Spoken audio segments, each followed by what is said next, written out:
What's up, music lover? This is J. Matthew Cobb, music critic of the South. Once again, thanking you all for checking us out here at HIFI Magazine, and this is our second edition of HIFI Fridays. Very glad that you tuned in. Let me go ahead and jump right into the mix.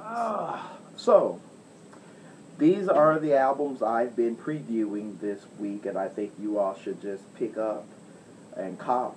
This is the Bird and the Bees' new album, Recreational Love.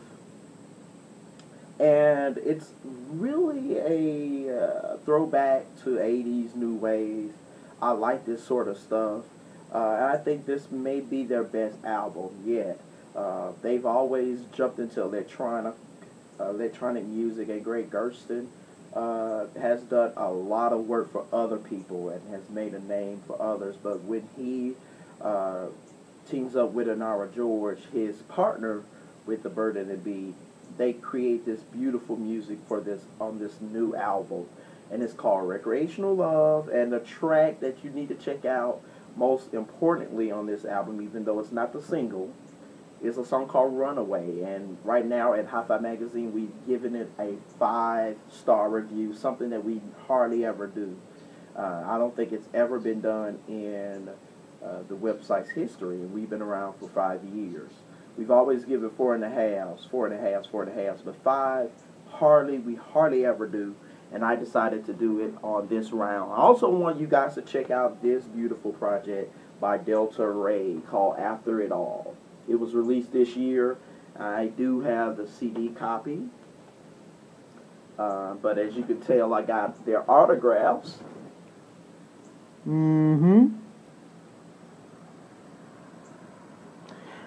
And then it's a very beautiful album. They really push their musical creativity to the line. They go for different sounds and styles on this one. I must say, this album is definitely one of the best this year.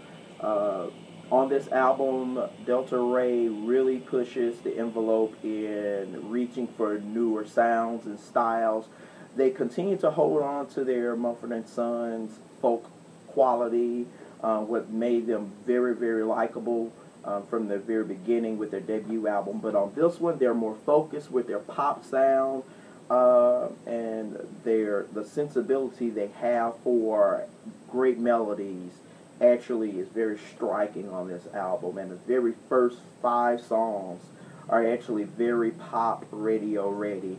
And actually, there's that Fleetwood Macness that I like towards the back end of the album, and that I really like. And they are a really focused group. They are really wonderful to check out live, and I had the pleasure of seeing them live, and we'll be posting more video clips of them performing live at our YouTube page.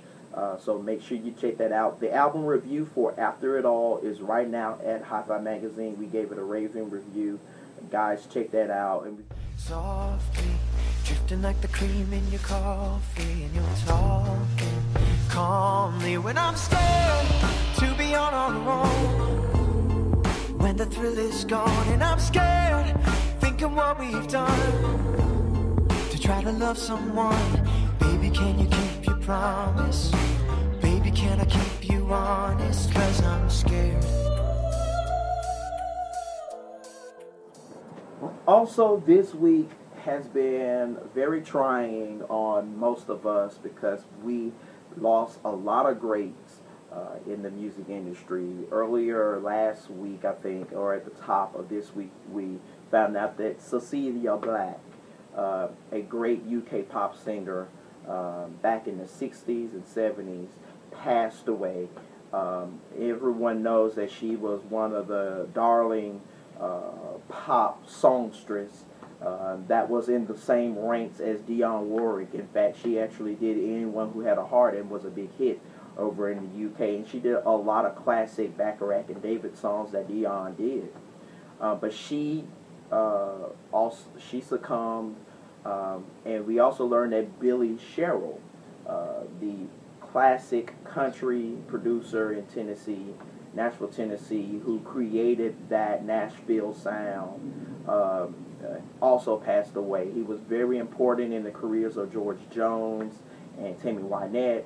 But we also know that he did a lot of great work also for the Staple Singers right before they moved on to the Stax Records. He did some very classic albums for them as well. We lost two great people, and we also lost Bobby Christina Brown, the daughter of Whitney Houston and Bobby Brown. Some people will say that we lost Bobby Christina many months and weeks ago because of the fact that she was practically brain dead. Most people thought that this day would come, and of course we also learned that someone in the family leaked out a photo of her right before she passed away and sent it to the tabloids for a large amount of money. We don't know who that person is, but we know this happened before with Whitney Houston. And so it's very disturbing. We're hearing back and forth tirades with the Brown and the Houston family. It seems like they can't come together. There's no peace there.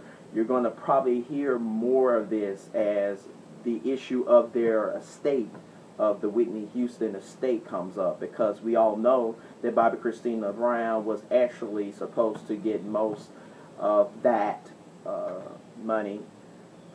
Now that she's gone, they will have to go to court and fight it out to see who actually is the beneficiary of it, and we know that Pat Houston is probably going to get it.